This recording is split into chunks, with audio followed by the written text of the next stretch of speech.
Namastê, caros ouvintes, amigos e amigas sintonizados aqui na frequência digital da Esotérica FM.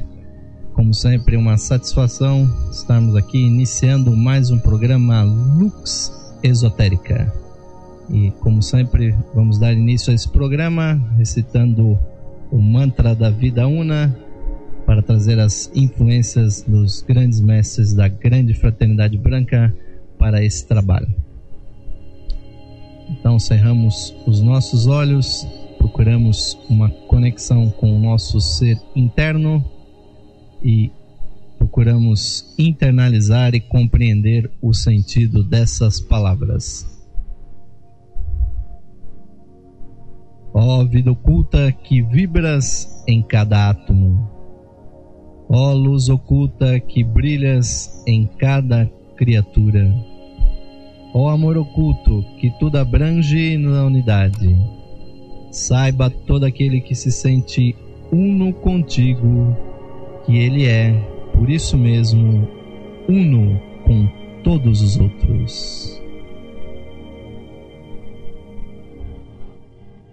E assim, meus amigos e amigas ouvintes da Esotérica FM e também simpatizantes e associados da loja Esotérica Virtual, o portal do esoterismo e da espiritualidade que vocês acessam em www.levir.com.br, e também amigos aqui sintonizados na Esotérica FM, www.esoterica.fm.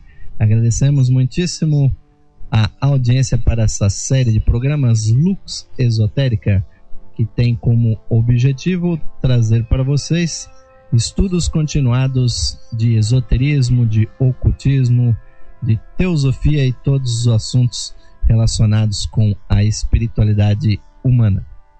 E nessa série inicial desse programa nós estamos estudando o livro O Lado Oculto das Coisas, de Charles Webster Leadbeater, e agradecemos desde já o grande prestígio, a audiência, o carinho de todos vocês que estão nos acompanhando ao vivo e também aqueles que nos têm ouvido nas gravações, já que as edições diárias de segunda a sexta-feira desse programa estão sendo gravadas e estão disponíveis no site da loja Esotérica Virtual e também aqui no site da Rádio Esotérica FM. Então não se preocupem, se vocês perderem algum programa, vocês poderão ouvi-los posteriormente.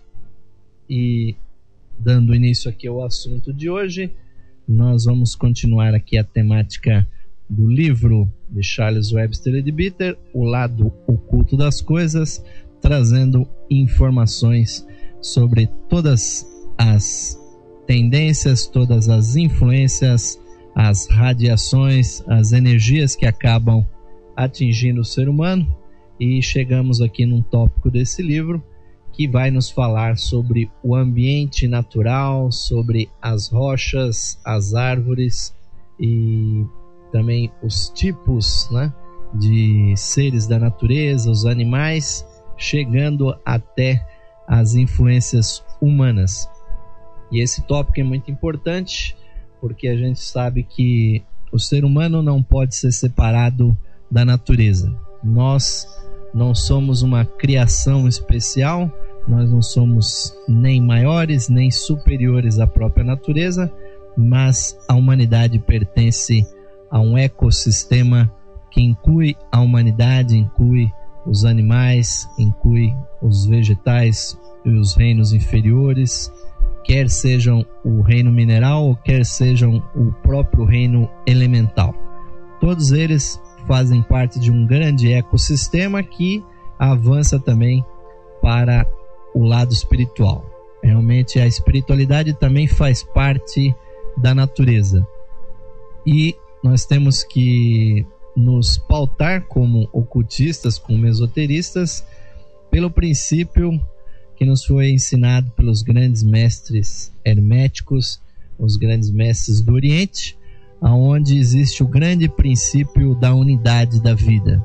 Quer dizer, toda a vida é uma manifestação dos grandes ideais, dos grandes arquétipos divinos, e todos os reinos estão contribuindo para manifestar esses arquétipos, todos esses princípios que nós percebemos, né?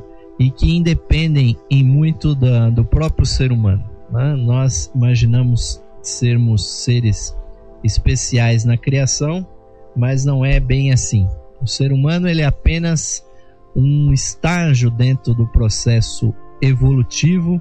As formas humanas que nós ocupamos, elas têm um objetivo especial, e cada um de nós, enquanto chispa divina, já passou por uma série de formas diferentes dentro da nossa evolução, e nós temos que olhar com muito carinho todas as formas que estão ao nosso redor, porque elas são veículos, elas são meios pelos quais se expressam as partículas espirituais que habitam essas formas.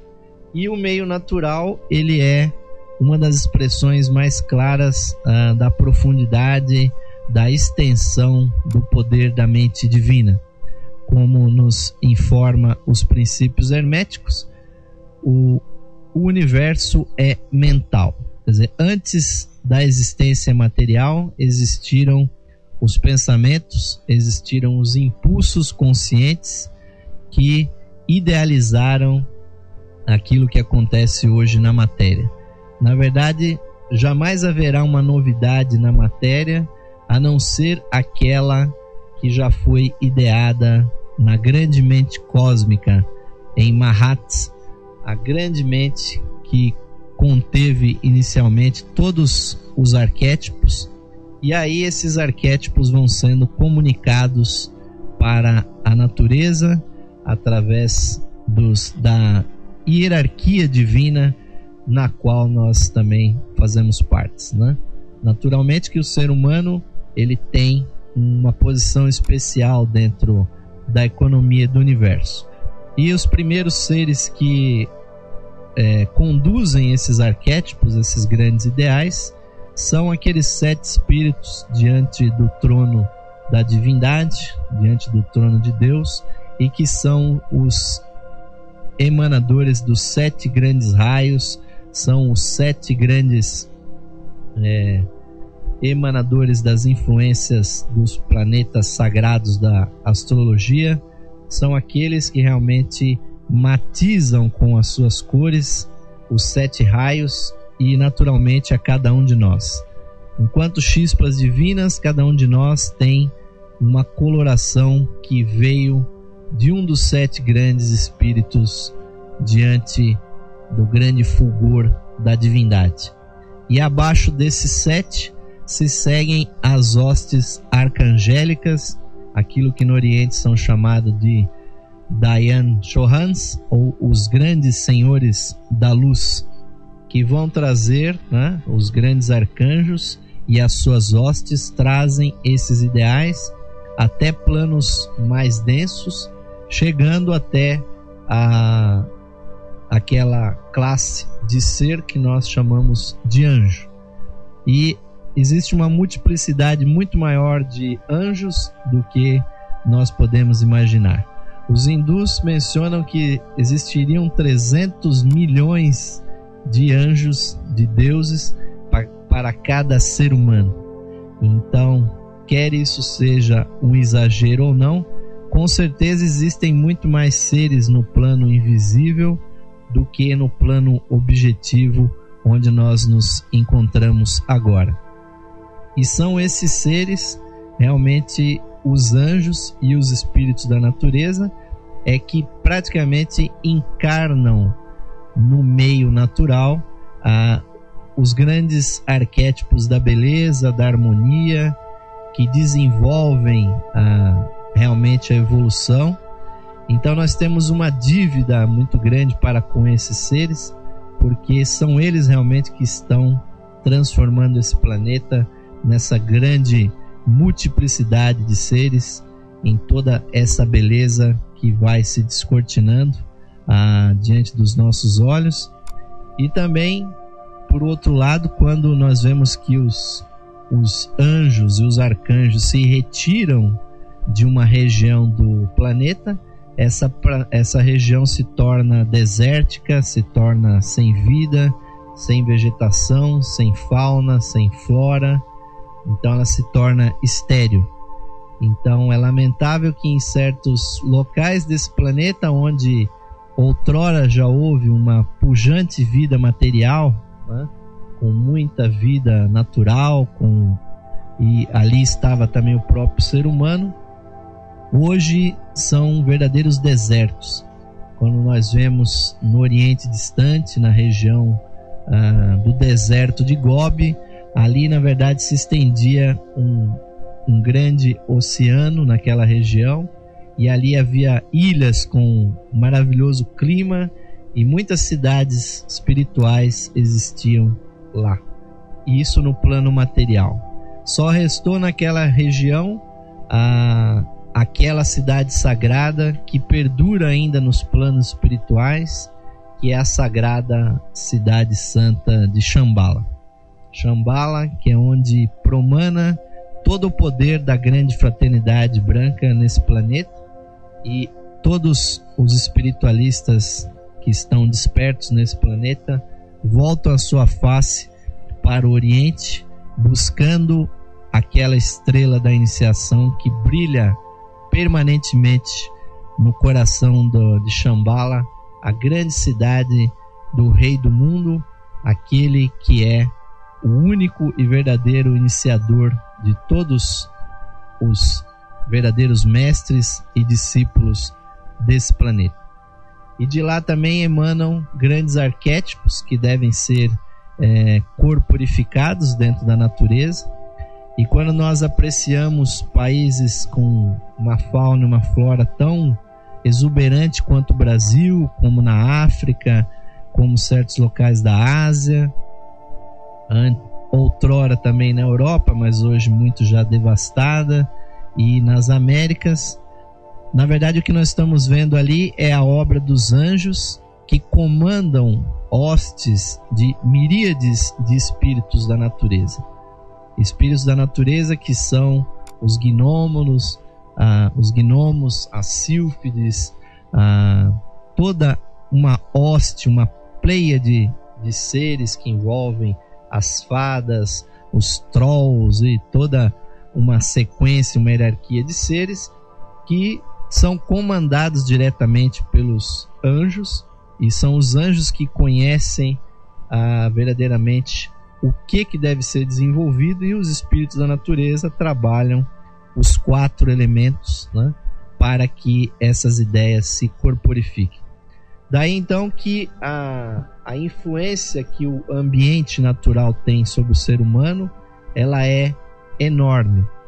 Na verdade, nós que habitamos, né, como daqui onde eu estou transmitindo nesse momento, essa grande metrópole que é a cidade de São Paulo, na verdade é um desequilíbrio na natureza, porque é uma cidade que tem pouco ambiente natural, poucas árvores, um ar poluído, e milhões de pessoas se aglomeram em poucos quilômetros, consumindo uma série enorme de recursos, né, que economicamente pode ser interessante, mas do ponto de vista da saúde, do ponto de vista humano, é um verdadeiro câncer dentro da crosta terrestre, porque realmente isso destrói o ambiente natural. E quando nós estamos na natureza e meditamos e entramos em sintonia com ela, nós ouvimos naturalmente a nota Fá. A nota Fá, que é a nota tônica do processo natural, ela ressoa por todos os ambientes onde predominam as plantas, os animais, quer sejam animais livres ou animais de criação, mas o ambiente naqueles locais onde há predominância da natureza, a frequência é esta, da nota Fá.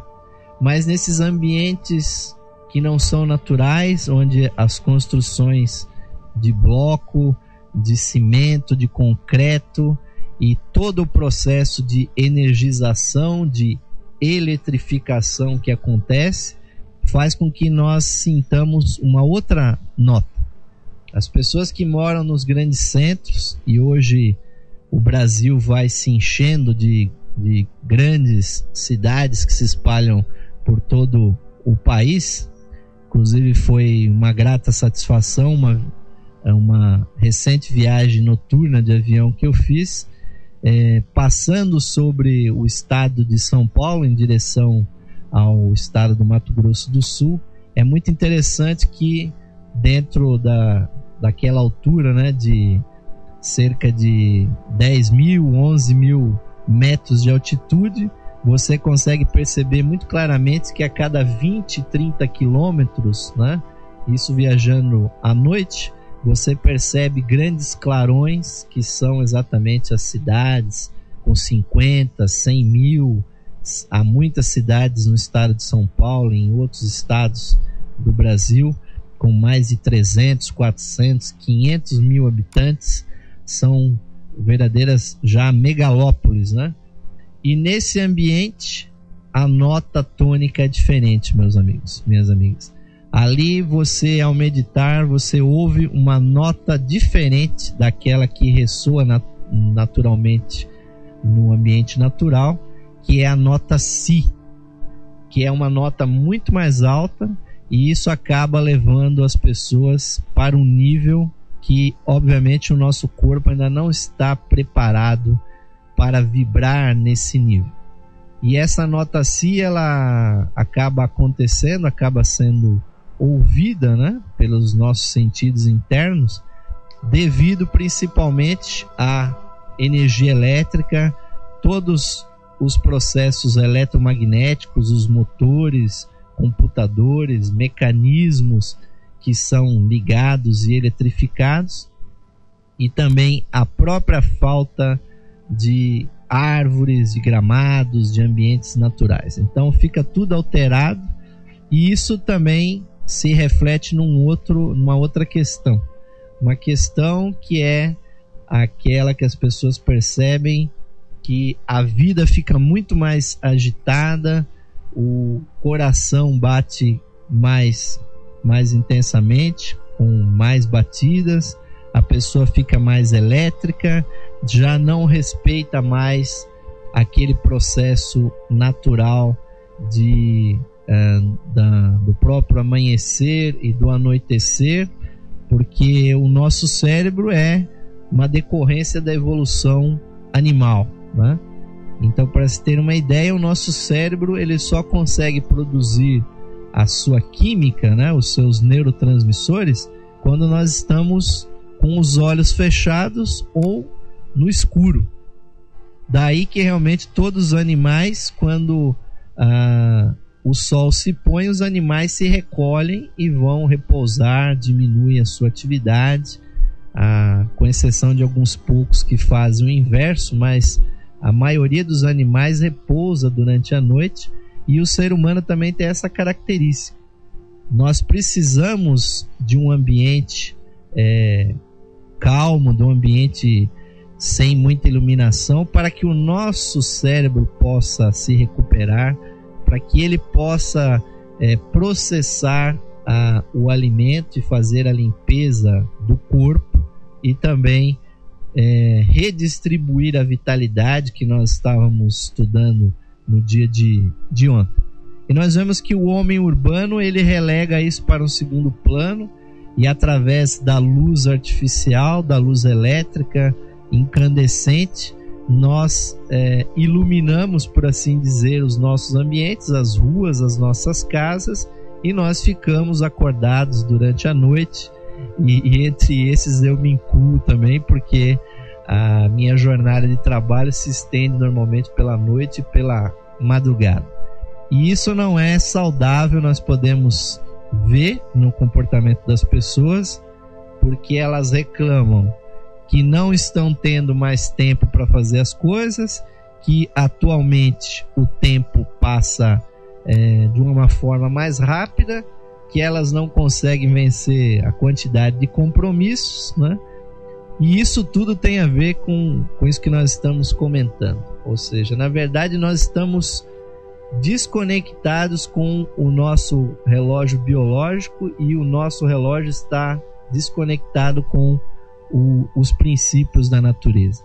Na verdade, o nosso corpo está ligado diretamente com o movimento do Sol, que é a fonte de toda energia.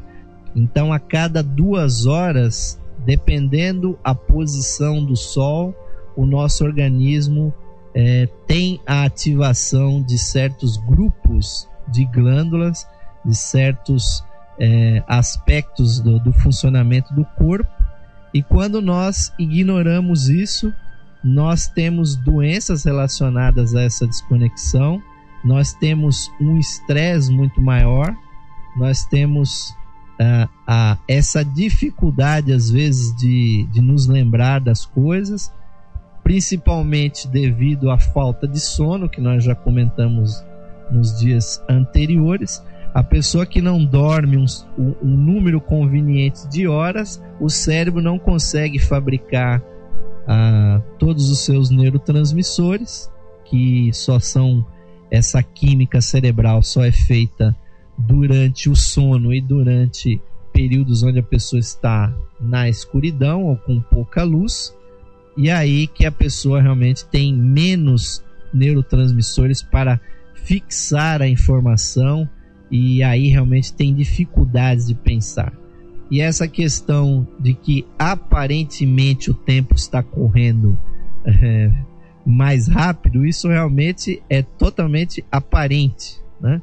Na verdade, o que está acontecendo é que nós estamos nos enchendo, né, de compromissos. Nós estendemos as horas do dia além do que deveria ser, porque além de trabalharmos durante o dia, nós ficamos acordados muitas horas durante a noite. E o que acontece? O nosso cérebro perde essa noção de tempo, às vezes perde até a própria noção de espaço. E daí que surge realmente todo esse estresse da vida urbana, pessoas realmente agitadas, né? Eu me recordo aí numa ocasião de ter ido numa cidade, né? E a pessoa já chegou para mim, né? Eu fui engraxar o sapato, e o sapateiro que me viu chegando ali para fazer aquele serviço, né, no meu par de sapatos, ele perguntou: o senhor não é aqui dessa cidade, né? Aí eu perguntei pro engraxate: mas por que você diz isso? Como é que você sabe que eu não sou daqui dessa cidade? Ele disse: olha, só pela velocidade que o senhor passou andando aí, já deu para ver que o senhor não é aqui dessa cidade. Aí eu falei: você acha que eu sou da onde, né? Ele falou: o senhor deve ser de São Paulo ou do Rio de Janeiro, né? Então ele já percebeu da onde que realmente estava vindo aquela figura. E realmente nós vemos que nos ambientes mais tranquilos, mais ligados à natureza, a tônica realmente é outra. E quando nós estamos no ambiente natural, ele nos influencia beneficamente. Há muito mais presença de prana, de vitalidade. Daí que realmente é importante que nós tenhamos contato com a natureza. Até esteticamente, né? Se o ser humano não tiver objetos ligados à natureza à sua volta, né? Quer seja plantas, quer seja quadros com cenas naturais, alguma coisa parece que não funciona direito no nosso ser, que nós nos desconectamos, né? E daí que há pessoas realmente que se sentem muito bem quando chove, há outras pessoas que se sentem muito bem quando, né, está fazendo um sol muito intenso, outras que preferem um clima mais frio, a outra um clima mais ameno. Tudo isso são relações que existem entre os temperamentos humanos e todos esses processos. Porque quando nós vemos um processo natural, quer seja um mero jardim, nós estamos vendo ali a obra divina sendo executada pelos anjos e pelos espíritos da natureza. Então nós devemos buscar o quanto nós pudermos, né, o contato com a natureza, e alguns alguns aspectos são muito interessantes. Por exemplo, a água, né? É sabido muito bem que a água corrente, ela causa também uma corrente astral, né? Daí que é muito interessante se residir próximo a um rio ou a um lago que tenha entrada e saída de água, ou próximo ao mar, porque as correntes astrais que por ali passam, na verdade, ajudam a renovar as nossas próprias energias, as nossas próprias ideias e emoções, né? Daí que muitas pessoas admiram muito a chuva, se sente bem com o barulho da chuva. Todo mundo dorme muito bem quando está chovendo, né? Desde que não seja, né, aquela tempestade com muita trovoada ou muito relâmpago, né? Mas aquela chuvinha sempre causa sono, sempre causa uma certa interiorização do nosso ser, e isso é muito importante.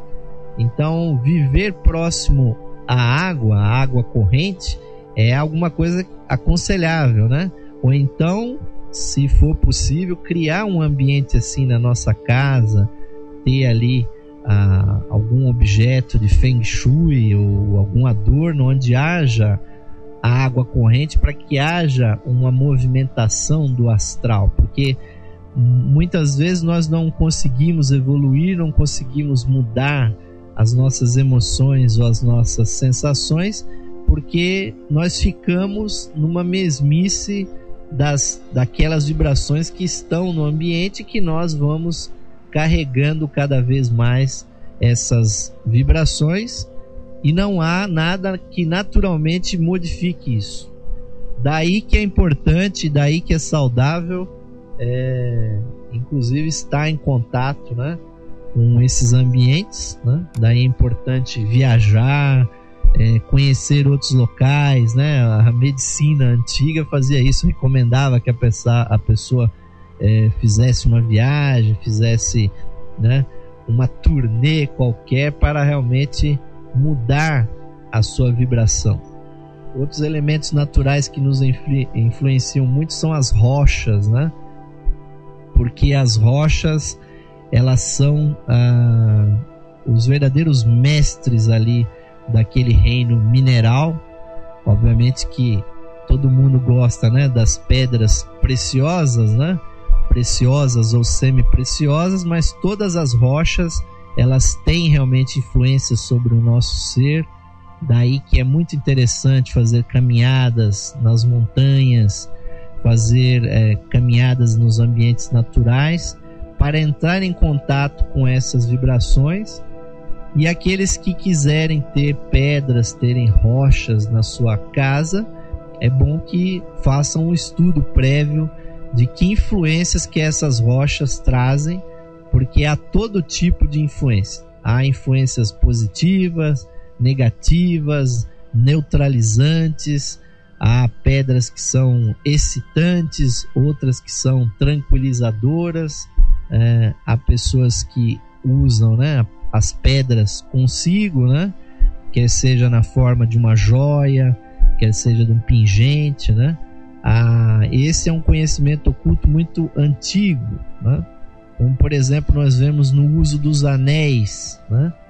Quando a pessoa usa um anel que tem ali elementos, né, muito refinados da natureza, normalmente o ouro ou a prata e pedras semi-preciosas ou preciosas, ali ele está buscando um efeito sobre ele, né? Ou seja, é uma influência oculta, né? O nosso objetivo aqui nessa série que nós estamos fazendo é falar sobre as influências ocultas.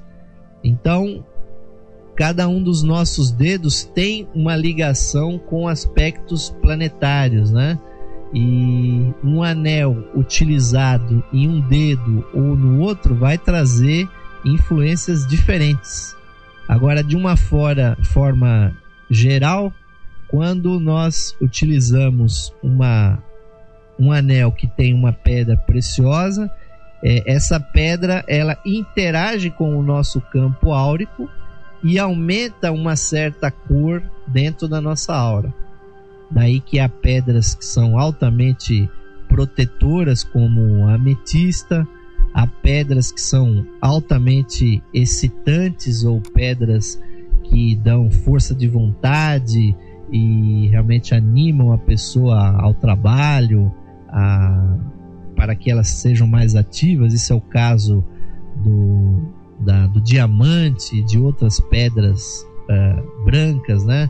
Os minerais rochosos, todos eles têm essa atividade que acabam intensificando uma cor na nossa aura, e aí que a pessoa tem um comportamento ou outro de acordo com a pedra que ela está utilizando. Então é preciso consultar realmente alguém que tenha conhecimento sobre isso, para que essas pedras realmente tragam benefícios, né? Realmente não recomendo que a pessoa encha a mão com vários anéis com pedras de diversas cores, porque isso seria um liquidificador de pedras, né? Que acabaria, ao invés de beneficiar a pessoa, acabaria por confundir e até atrapalhar a pessoa. É interessante usar uma joia, um anel que traga realmente proteção, que traga influências positivas, né? E nesse momento do nosso programa nós vamos fazer um pequeno intervalo, deixando com vocês, amigos e amigas ouvintes aqui do programa Lux Esotérica, uma mensagem da loja Esotérica Virtual, e já voltamos em seguida, continuando aqui o nosso estudo do livro O Lado Oculto das Coisas, de Charles Webster Leadbeater. Voltamos em instantes.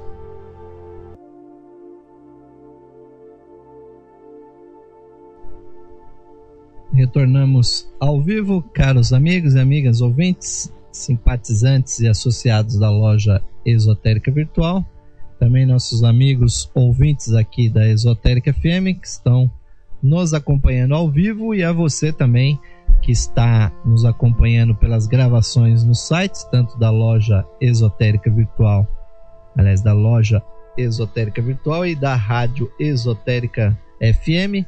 Vocês podem também aqui mandar as suas perguntas, os seus questionamentos, tudo que vocês quiserem comunicar aqui conosco com relação ao programa Lux Esotérica, vocês podem fazê-lo aí através do formulário Fale Conosco, tanto no site da loja Esotérica Virtual como da rádio Esotérica FM. E retomando aqui o nosso assunto, né? Faltam ainda alguns tópicos aqui para nós comentarmos, que são justamente as relações que nós temos com os animais e com os seres humanos, né? E aí tem muitas pessoas que preferem se relacionar com os animais do que com os seres humanos, né? Mas são duas categorias que realmente merecem um capítulo à parte, né? Porque com muitos animais a humanidade tem uma relação muito próxima, ela tem uma relação de carinho dos animais domésticos, né?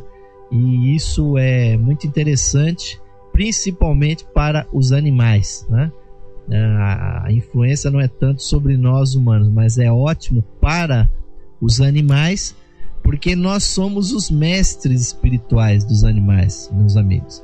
Da mesma forma como nós buscamos mestres espirituais que inspiram a nossa devoção, que inspiram o nosso conhecimento, os animais, eles nos observam como que totalmente extasiados, admirados.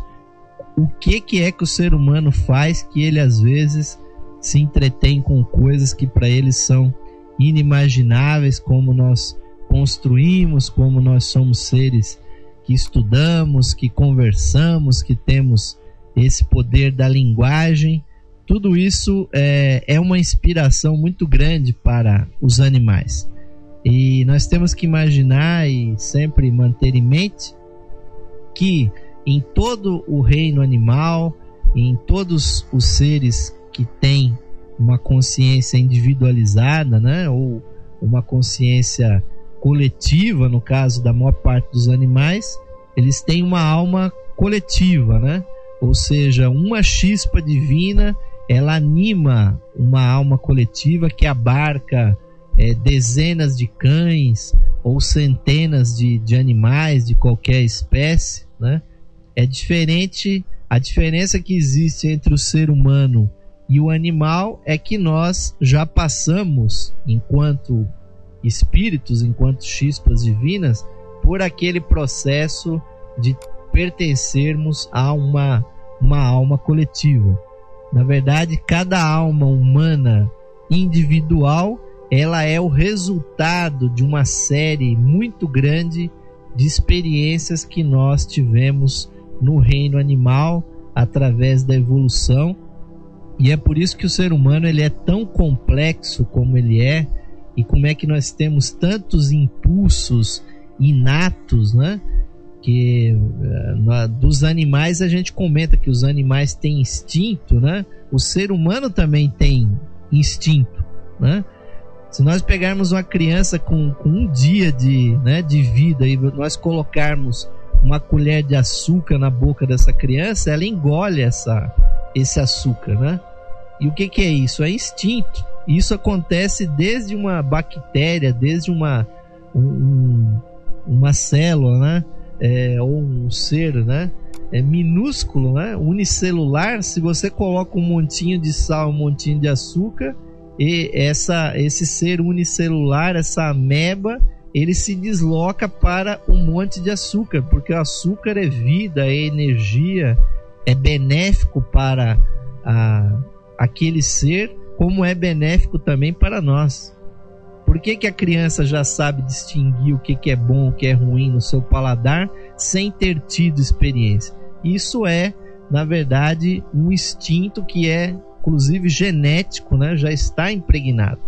Agora, do ponto de vista espiritual, a coisa ainda é mais profunda ainda, porque essa nossa chispa divina que nos torna semelhantes à divindade, ela fez uma evolução que primeiro, ao invés dela subir, primeiro a nossa chispa divina mergulhou na matéria.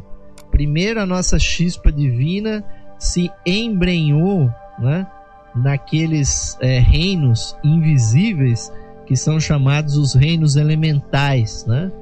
E durante bilhões de anos a nossa chispa divina fez um grande mergulho na matéria, e na matéria invisível, na matéria espiritual, até que ela atingisse o grau máximo de materialização que se dá no reino da mineral, né?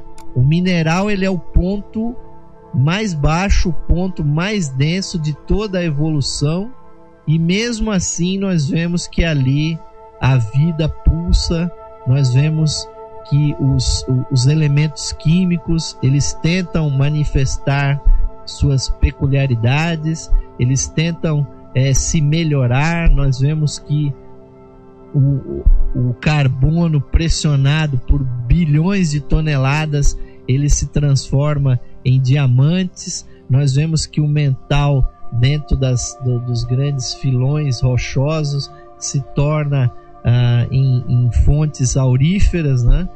Dali surge o ouro, ou seja, a evolução ocorre até nesses reinos que nós chamamos de reinos inanimados. E todos eles estão manifestando inteligência, como muito bem mencionou Blavatsky em sua A Doutrina Secreta. Não existe nenhum ponto matemático do universo que não seja inteligente. Isso é uma postura que nós precisamos ter diante de todos os seres, porque é isso realmente que acontece, meus amigos. Cada um desses seres, dessas grandes manifestações conscientes, na verdade estão buscando evolução, como nós também. É óbvio que há uma grande diferença, porque nós, humanos, já somos extremamente mais sofisticados, porque nós aprendemos muitas coisas. Nós saímos de um zero absoluto, que era, né, o seio da divindade, porque a a natureza divina com aquele brilho tão intenso é praticamente idêntico às trevas. Nós praticamente não tínhamos condições de vibrar nada por nós mesmos. Nós tivemos que vir para as trevas, buscar a luz, buscarmos brilhar a nossa própria luz. E o reino elemental que precede o próprio reino mineral, ele também busca essa evolução. Quando nós, por exemplo, nos sentimos irritados, quando nós às vezes descaímos para o lado dos vícios, ou nos permitimos fazer coisas que nós sabemos que não são positivas para o nosso ser interno, na verdade, muitas vezes nós estamos obedecendo ao impulso do elemental que está na nossa aura, e o caminho do elemental é diferente do caminho do nosso ser divino interno, porque aqueles elementais, eles desejam ardentemente se materializar, desejam atingir o plano mineral, enquanto que as nossas almas humanas já têm um outro objetivo, que é o da espiritualização, justamente o desgarrar, né, o desapego da matéria, enquanto que o elemental que está em nós, ele deseja ardentemente a matéria, né? Isso tudo foi sumarizado por aquela célebre frase do apóstolo Paulo, né? Quando ele lá nas suas epístolas, ele menciona, né, que o bem que eu quero, isso eu não faço, mas o mal que eu não quero, isso eu faço. Por quê? Porque existe realmente muitas vidas, muitos impulsos diferentes dentro desse complexo que nós chamamos de ser humano. Na verdade, nós imputamos uma unidade no ser humano, mas que é uma unidade abstrata, né? Já porque só de células nós somos, cada corpo humano tem cerca de 4 trilhões de células, e cada célula tem uma vida própria, né? Daí que quando a gente diz, por exemplo, que uma pessoa morreu, né? Porque o que aconteceu quando a pessoa falece? Na verdade, se retirou daquele corpo a alma, né? O ser psíquico, e nós vemos então, aí nós descobrimos que cada uma das células vai lutar, cada uma individualmente, pela sua vida. Então o corpo se decompõe, e dentro de alguns anos não restarão daquele corpo que não ossos, e mesmo esses ossos, com o passar do tempo, também se decomporão. Isso demonstra que a vida do corpo é totalmente independente da vida interna, da vida da alma. E daí que existe essa dicotomia entre a alma e o corpo, que muitas vezes, em certas situações, nós fazemos uma coisa que nós sabemos que é ruim, que nos prejudica, e em outras ocasiões uma coisa que é boa, que nós sabemos que deveria ser feita, isso a gente não faz, porque existe essa dicotomia entre o elemental e entre a nossa alma. Cada um deles está fazendo um movimento diferente. E daí que os animais com os quais nós temos relações, eles são também chispas divinas como nós, mas eles estão exatamente um reino atrás de nós, né? Eles ainda não conseguem expressar perfeitamente esse processo que nós chamamos de mente, de consciência, né? O animal, por exemplo, ele manifesta muito claramente a emoção, ele tem emoções muito intensas, eles são capazes de paixões, de demonstrar inclusive apego, de demonstrar afeto muito forte pelo seu dono, por aquelas pessoas que entram em relação, e às vezes essa relação é tão intensa que vira uma verdadeira união psíquica entre o dono do animal e esse animal, e o animal sabe quando o dono está chegando, sabe que está acontecendo alguma coisa com o seu dono, né? Existe uma série de literaturas aí que falam a esse respeito. Então nós temos que ter muito cuidado com a nossa relação com os animais, porque nós somos os mestres dos nossos animais. Então, lamentavelmente, nós vemos o que o ser humano faz para o reino animal. Ele praticamente o explora comercialmente para alimento ou para, né, todo tipo de coisa, para extrair produtos, substâncias dos corpos dos animais, e ainda não compreende perfeitamente essa relação. E também é bom se mencionar de que no atual momento da evolução do planeta, né, não é possível mais a passagem de chispas de espíritos ou mônadas do reino animal para o reino humano, né? Na verdade, os últimos que fizeram assim foram aqueles integrantes da nossa humanidade que estavam muito atrasados e ainda estavam encarnados em corpos animais, apesar de já terem se individualizado.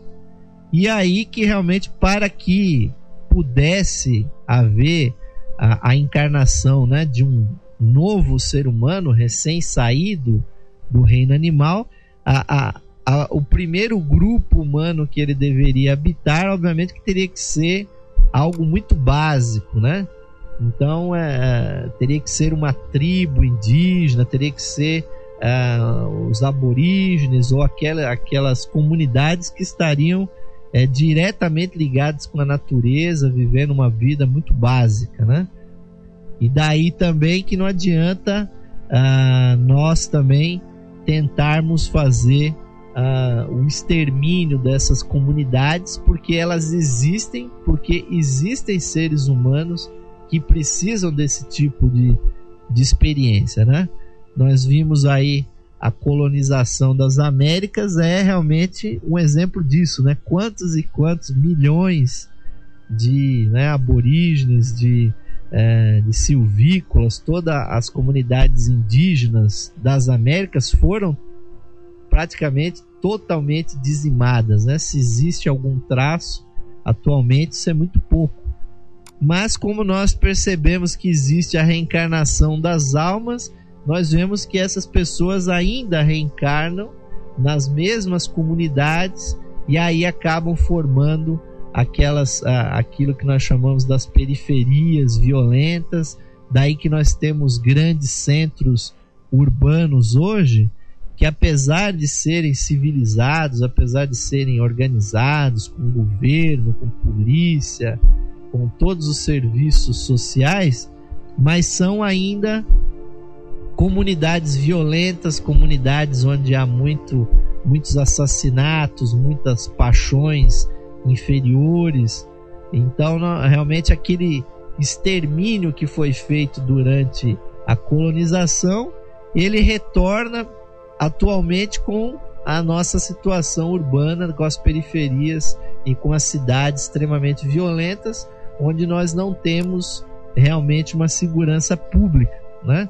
Porque essa falta de segurança, ela está justamente não baseada só num processo econômico ou num processo sociológico, mas sim porque essas pessoas ainda não ganharam condições de se elevar socialmente, educacionalmente, humanamente, para que elas pudessem ser seres humanos melhores, né?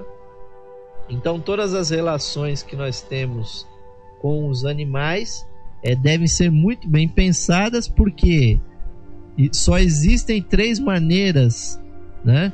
Ou existem 3 maneiras clássicas, não é que só existem 3, mas existem 3 maneiras clássicas de haver uma individualização de uma alma coletiva, para que ela saia do nível coletivo do animal e se torne numa alma individual humana.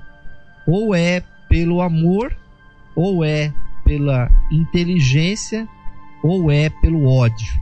E essa realmente é uma forma lamentável de se deixar o reino animal, porque muitas vezes, e isso aconteceu durante milhões e milhões de anos na história da humanidade e do nosso planeta, os animais sendo agredidos, sendo violentados, sendo destroçados para servir de alimento, para servir de caça, para servir de alvo de esporte às vezes, né?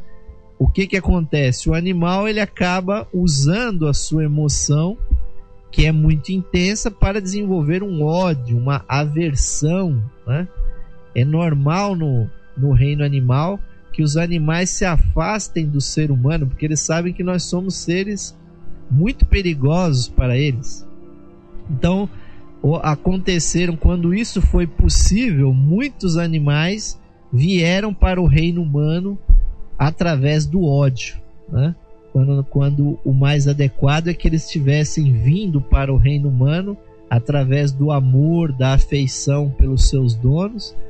E é isso, meus amigos, minhas amigas, é que provoca uma grande soma de violência na humanidade, esse comportamento agressivo, né?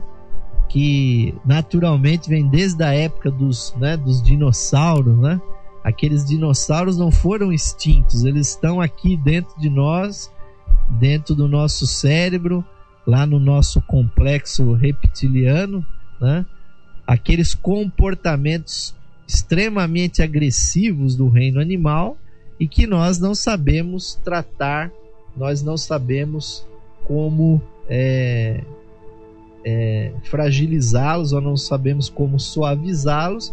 E se nós nos deixamos levar pelas emoções, pelo desatino, nós também manifestamos, nós acabamos ficando mais violentos do que eram aqueles dinossauros que, né, eu pelo menos acredito que felizmente foram extintos, mas a evolução biológica nos traz para o núcleo dos nossos cérebros, né?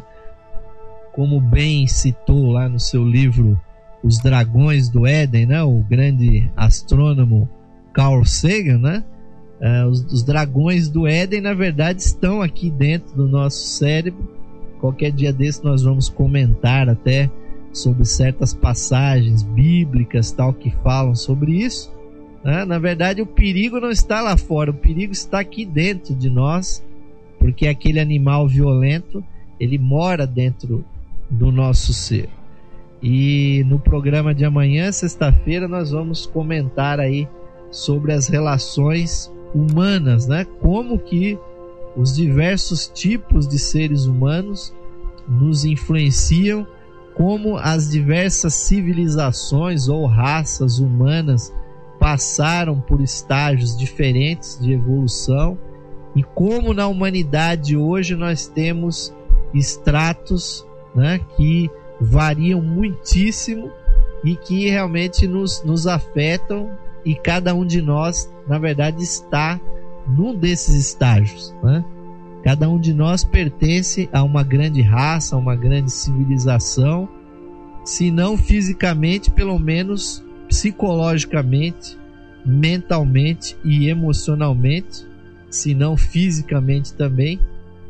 Cada um de nós é um integrante dessa família humana, que se estende desde, né, os seres altamente primitivos, dos seres quase das cavernas que ainda existem na humanidade, até aqueles seres altamente espiritualizados, aqueles seres que já vivem uma vida totalmente para o espírito, que são as pessoas que se dedicam à espiritualidade, aos discípulos, aos mestres, né, espirituais.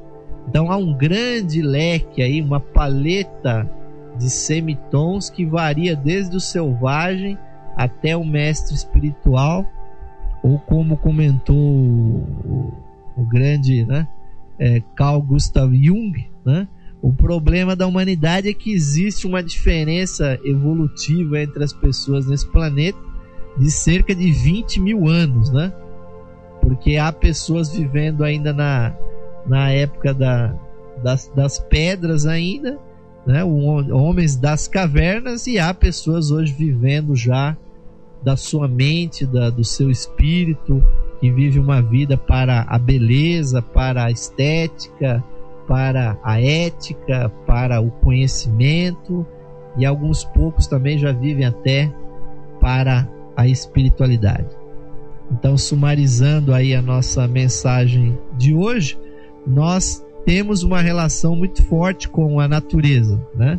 Nós precisamos nos harmonizar com ela, precisamos conhecer essa relação e precisamos ajustar os nossos ritmos com o ritmo natural, porque nós fazemos parte da natureza e jamais nós seremos realmente ecológicos enquanto nós não nos incluirmos dentro da ecologia, quando nós não nos sentirmos realmente alheios, né, ou fora da natureza, porque o ser humano faz parte desse planeta que é uma unidade espiritual e nós temos que atuar realmente como se nós fôssemos parte deles. E a nossa relação com os diversos reinos tem que ser uma relação de compaixão, uma relação de ajuda à evolução, porque nós realmente auxiliamos o elemental a evoluir, nós auxiliamos o mineral, o vegetal, os animais a evoluírem. Depende da nossa postura que essa evolução seja para o benefício geral, porque mesmo quem está lá numa pedreira escavando as rochas, ou quem está cultivando uma horta, ou está desmatando florestas, ou plantando árvores, ou aqueles que estão criando manadas de animais, ou a simples pessoa que está com o seu animal de estimação em casa, nós estamos auxiliando a evoluir esses reinos. Daí que nós precisamos nos harmonizar e nos harmonizar com o meio ambiente, procurando realmente ter uma ecologia, um comportamento ecológico que parta de uma postura espiritual com relação à vida e que parta desse grande princípio da unidade da vida que a tudo deve pautar. Então nós vamos encerrando esse programa de hoje da série Lux Esotérica, meus amigos e amigas, ouvintes, sempre relembrando a vocês que esse programa vai ao ar de segunda a sexta-feira, sempre às 21 horas aqui na Rádio Esotérica FM, e as gravações dos programas estão sempre à disposição de vocês no site da loja Esotérica Virtual, em www.levir.com.br, e também no site da Rádio Esotérica FM, em www.esoterica.fm. Vocês podem ouvi-los a qualquer momento. E todas as suas perguntas ou manifestações, opiniões sobre o programa que vocês quiserem enviar, usem aí o formulário Fale Conosco nas nossas páginas. Nós teremos o maior prazer em respondê-los. E vamos encerrar esse programa de hoje com o mantra do ser interno, buscando uma vez mais não só o encerramento desse trabalho, mas a nossa harmonização com o nosso ser interior. Então, agradecidos, recomendamos a todos, cerremos os nossos olhos e busquemos a nossa comunhão com o nosso ser interno e vamos procurar compreender e internalizar o sentido dessas palavras.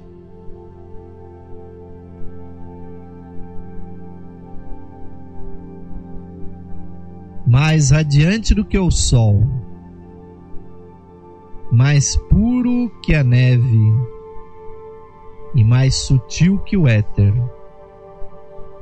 é o ser que habita em nosso coração. Esse ser sou eu. Esse ser somos nós, unidos a toda a vida manifestada no universo. Paz a todos os seres.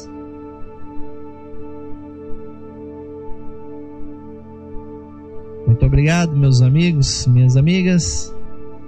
ouvintes da Rádio Esotérica FM e simpatizantes e associados da Loja Esotérica Virtual. Que Deus abençoe a todos vocês.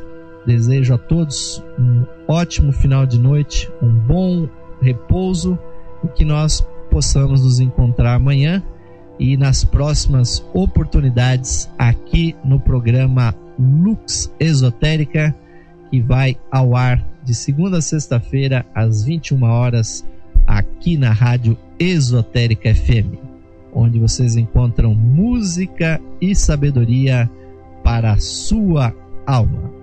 Uma boa noite a todos vocês, amigos e amigas.